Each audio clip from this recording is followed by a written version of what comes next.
We have a lot of reading today. My throat is already starting to hurt, and not even for fun reasons. Okay, early life and criminal record. Oh, God! Early life and criminal record of Slackjaw. Excerpt, excerpt from a series of letters sent by a member of the Battle Street Gang. You want the chinwag on Slackjaw, what he was like when he was young before he got his name. Oh, and he's got a cool head now, but it weren't always like that in the days before he was the boss of the Battle Street Gang. Time was, old Slackjaw wasn't such a reasonable man. Like most of us, he grew up on the streets, running with a pack of ragamuffins and avoiding the law, pinching whatever he needed. Dark-haired and dark-eyed, smoking a pipe by the age of 10. And for them born on the brothels or coming from the orphanages, either gangs or working in the mudlarks, and no one wants that. Some got pressed into the Navy or put down in the mines run by the Pendleton or Boyle families. As hard as it was on the streets, as hungry as we all got, at least it was free. By the time we weren't little ones anymore, Slackjaw was the one to watch, usually calling the shots when we were down a farmer's cart or sidewalk street vendor. He'd come up with a plan, give everyone some part to play, and decide on the split. Most of us just went along because we learned fast that we made out better like that. More food, more coin, plus none of us wanted to do a Slackjaw when he was in our age. He worked out a couple of big jobs with Black Sally across town, and that was enough to get the attention of the other bosses. He wasn't just a street kid anymore. He was up and comer, which meant trouble. Another guy who fancied himself as such was Mike the Fish, who was working his way up, running the protection racket among the factory women. One fine evening, we were all taken in a bawdy show with the theater house. Mike the Fish and his lot are there, and the cheap seats too, just down the aisle from us. Mike gets a wild idea. He wasn't big on planning, and he throws a heavy ceramic spittoon at Slackjaw, hits him square in the face, and breaks his jaw. We look to see if there's going to be a blood brawl, but Slackjaw just points at the door and we all leave, with Mike laughing at our backs. Waking up the next day without telling us why, Slackjaw motions for us all to follow. He still can't say a word, so we just come along. We stop at the docks and Slackjaw buys, actually pays coin for it, a heavy chain covered in hooks. It's for fishing in the deep, something you would attach to a long line off the side of the ship. It's about 4 feet, made of thick links, and there are shark hooks coming off of it at different angles. Slackjaw's got that thing wrapped around his left arm, dangling to the side.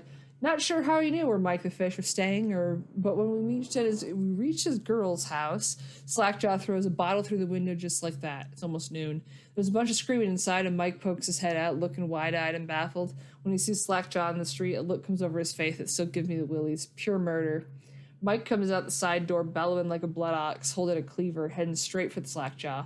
When they come together in the street, Slackjaw spins and the shark hooks bite deep into Mike's arm and shoulder. He screams, but Slackjaw holds onto the chain. He's standing there with his jaw broken, clenched tight, with the chain wrapped around his left arm. Hooks sunk into Mike the Fish, just knifing him as fast as he can.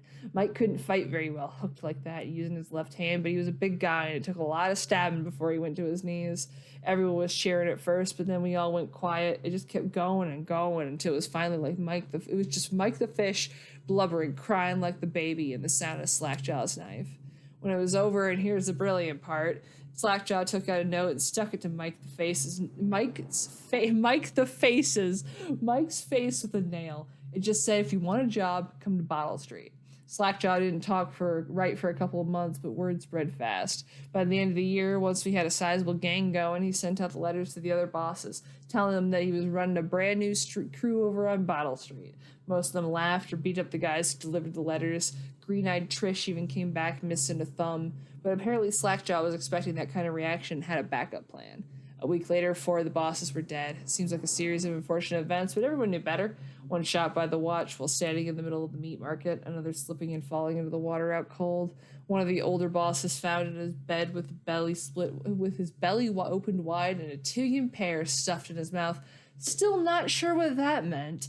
And Sheila Barnsworth was found bubbling in a cauldron of hot wax. Slackjaw sent out another letters, offers to the underbosses, telling them that they'd be treated fair as peers. He even sent Green-Eyed Trish with one of the letters. All of the underbosses accepted. After spilling the guts of his main competition, Slackjaw went in for stabilizing his business, real neat-like, calling in favors, soothing things over, giving everyone a little bit of coin or drink as a bonus, showing what he could be like as a boss, so everything got quiet, which always makes the boys of the City Watch nervous, of course. Word went out amongst the royal spymaster snitches, the responsible citizens group they called themselves, telling everyone working in a shop or sweeping off the front steps of their homes to keep watchful eyes for Slackjaw and his men, trying to suss out what they were up to and what had just happened. But Slackjaw ain't stupid. He greased a few palms among the shopkeepers in the watch, too, telling them that he was in town to stay and that things would be properly run by now, without so much blood. He was finally a real boss, ready to settle into the business of moving whiskey, running the hound fights, and offering up the ladies and gentlemen of the night if you take my meaning. Then the plague came. At first, it seemed like a good thing. A few people got sick, and everyone wanted to buy those potions from Sokolov and Piero. Health elixir, a spiritual remedy, they call them. Slackjaw told me he saw an opportunity. We already had an old whiskey factory with a still where we would water the stuff down and sell it discounted. Doing the same with Sokolov's elixir was a smart plan. Pretty soon everyone in the slums was sick and business was good. But after a while, there were many people down with the plague and everyone got scared. Everybody started acting real nasty and everything fell apart. When people can't work, they don't have the coin for elixir, watered down or pure. When the Empress died, it seemed like Dunwall would slide into the void. Spymaster Burroughs took over and the watch started using all that new Sokolov technology. Watchtowers, tall boys, and them arc pylons. Then they put up a wall of light across Clavering Boulevard and cracked down hard. Was Slackjaw surprised us again? Instead of leaving town on a boat bound for Morley or one of the other isles, he stayed and kept it all together. We'd get as much elixir to fight off the plague as the city watched with their taxes and rations, and that's kept us alive so far. Crowley, the Bottle Street Gang. That is a long ass... That to me is baffling, and I kind of love this guy because the idea of someone being that literate in these circumstances to just be like, well, you want to hear about this guy who's literally an XP of a character from American Gangster? Let me give you an incredibly in-depth description. We have 2 more fucking books. Okay, Rumors and Sightings, Dowd. Excerpt from an overseer's covert field report. For over a year now, I have lived away from the Abbey without the company of my overseer brethren or the guidance of the blind sisters of the Oracular Order. Blind prophets named the Oracular Order. So fucking original. Days have passed with me sleeping in the dens of cut purses, murderers and worse, and the nights have seen me prowling through the worst alleys and wretched corners of Dunwall. I have taken my meals with killers. At times I have ventured beyond the city walls, meeting in forgotten graveyards and the outlying ruins frequented by those of ill means. My beard has grown long, and I wear the weathered clothing and bits of boiled leather favored by the Bottle Street and Hatter gangs, and by those rough men and women who make their trade knifing others in return for coin. My hands have run red with blood, it's true, but I have selected my targets with care, choosing among those criminals and heretics who were not fit to live, executing them justly and using their deaths as a means of building my reputation. So far, this trick has allowed me to make my name among my murderous colleagues without taking the lives of the innocent. My goal is singular. I must suppress the assassin named Dowd in order to get close to him. Of all the practitioners of black magic we have tracked, none concern the Abbey as much as Dowd. It is said that his mother was a witch from one of the archipelagos off the Pandician coast, taken captive by pirates venturing far from the Isles.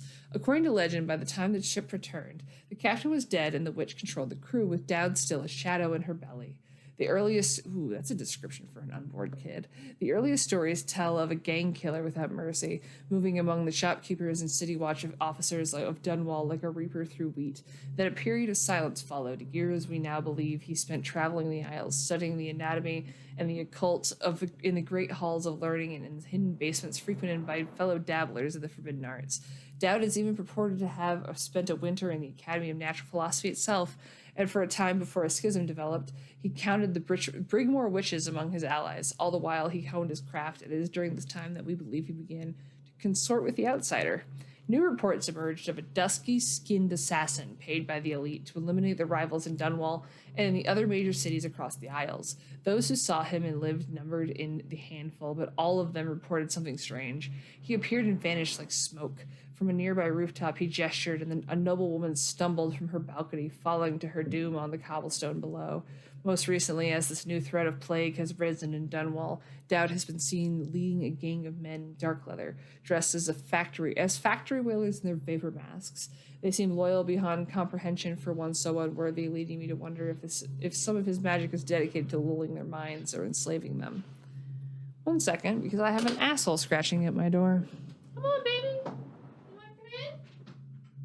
You're not going to get anything. There's no If anything, it's gonna be when I come down to make food for me that there's food.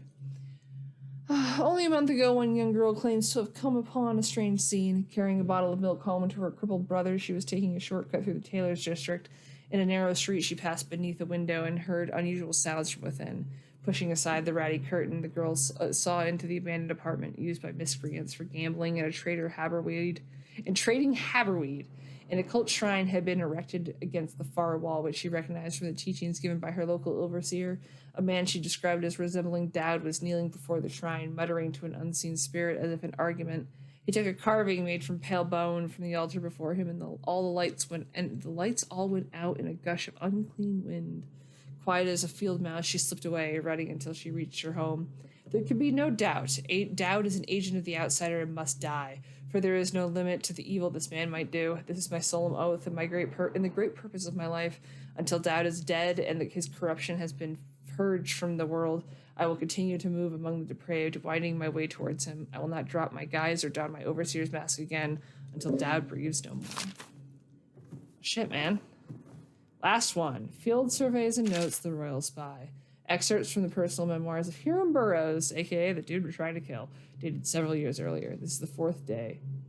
Oh, you assholes! Why do you have to do this to me? Get. No. Jerk.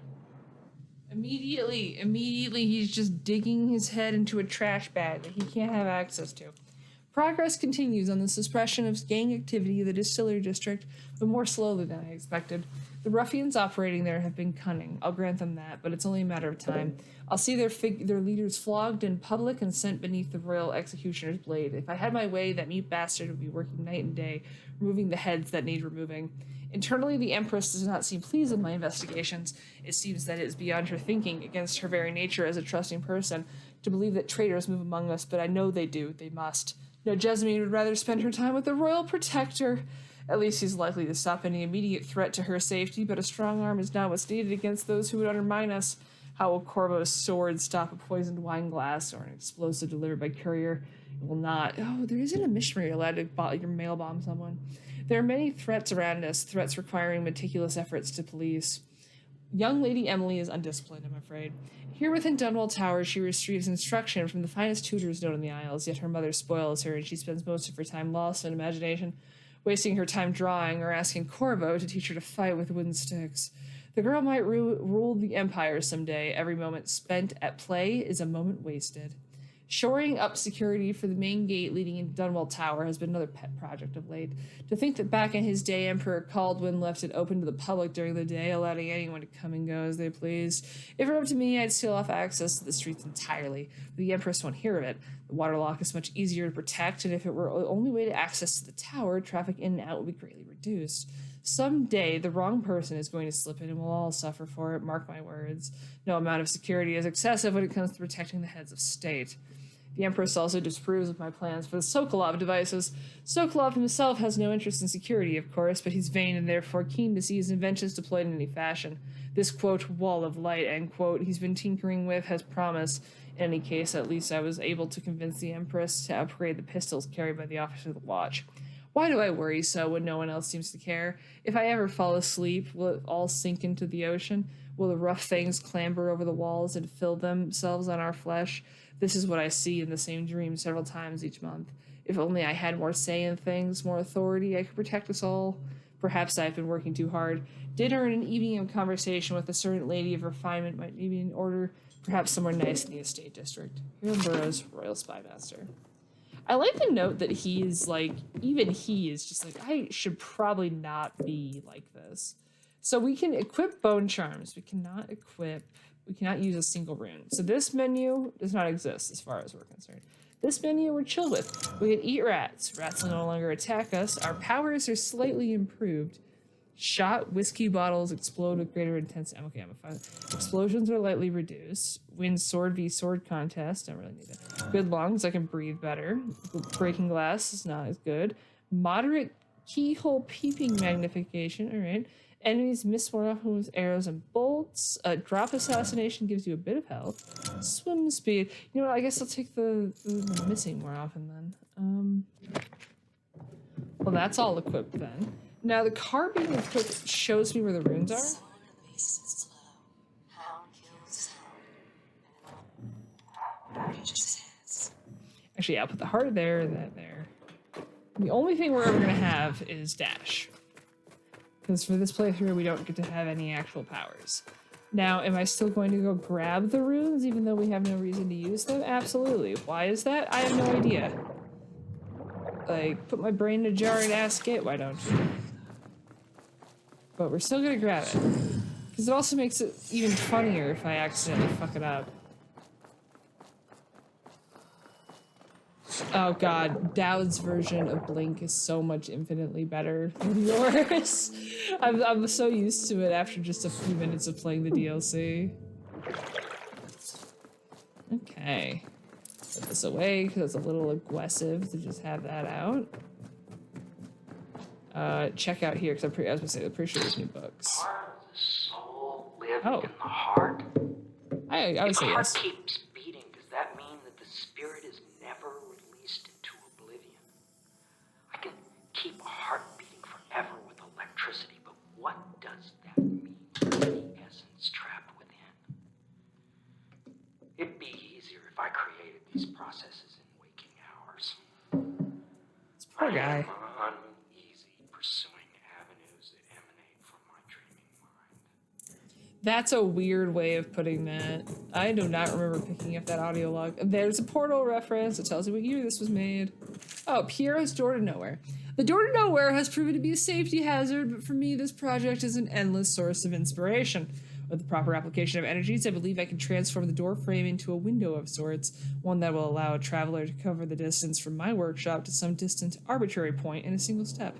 Currently, the step leads to a sheer drop straight down into the courtyard, but in time it will bridge gaps that will boggle the mind.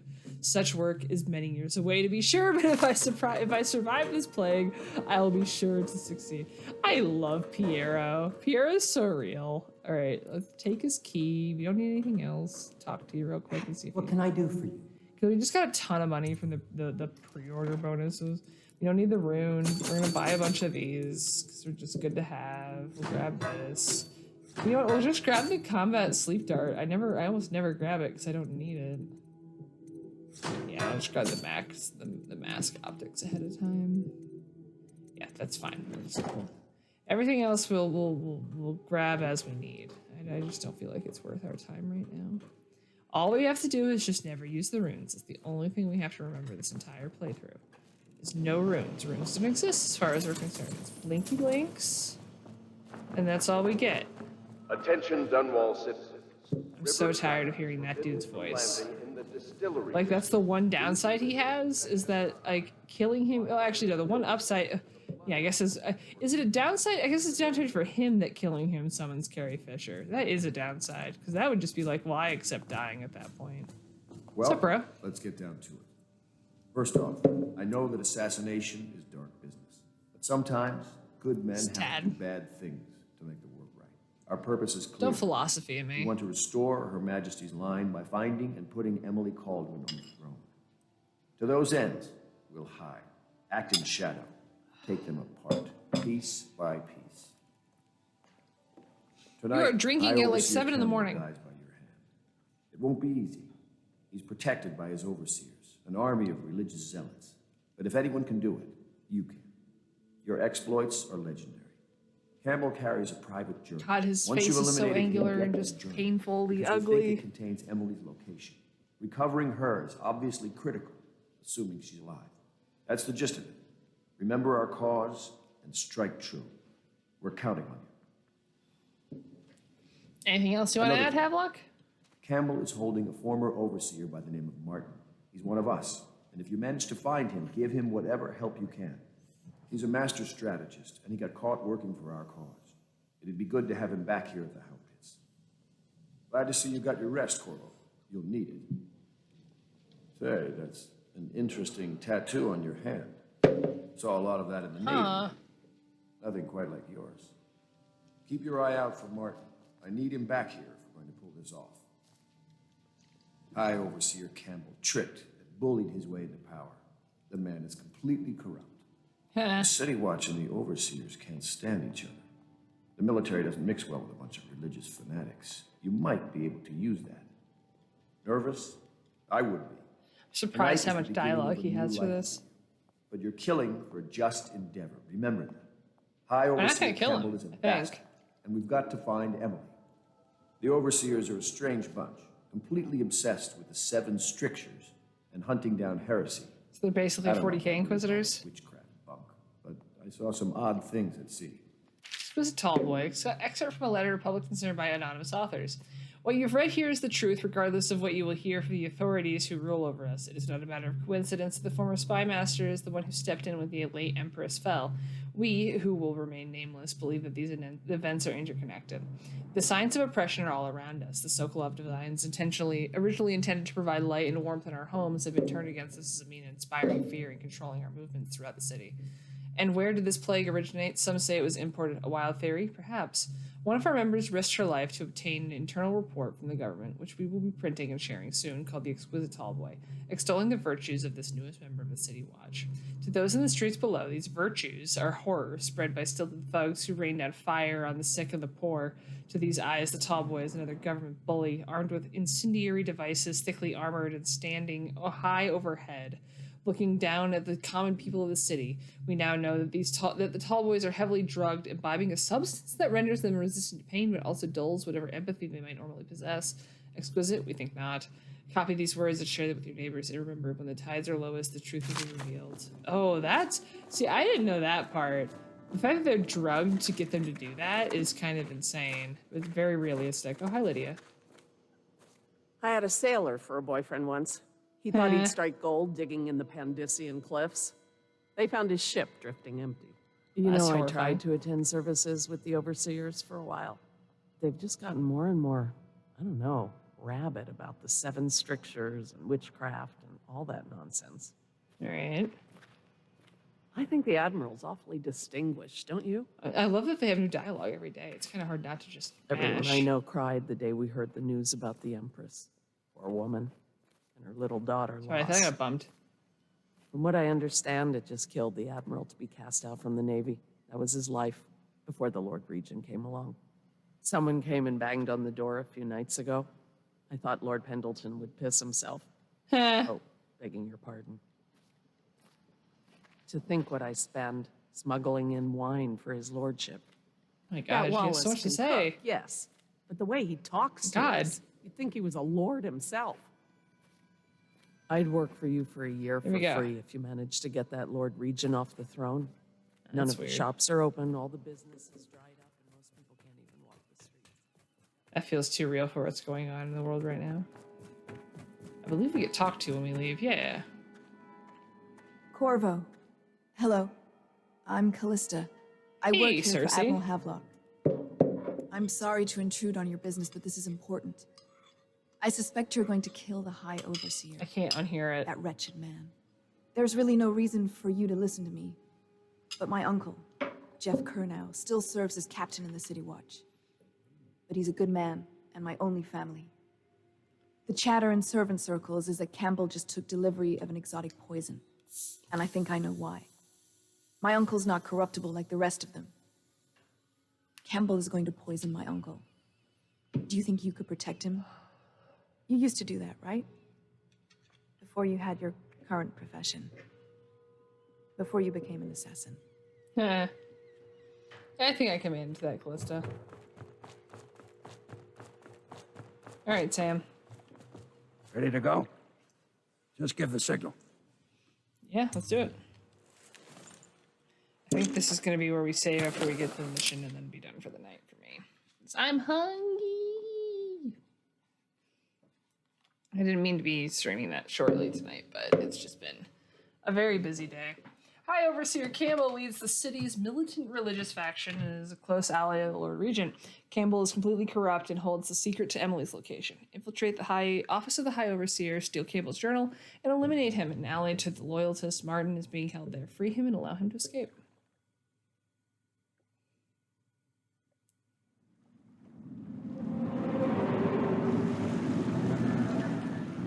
It'll be a rough trip.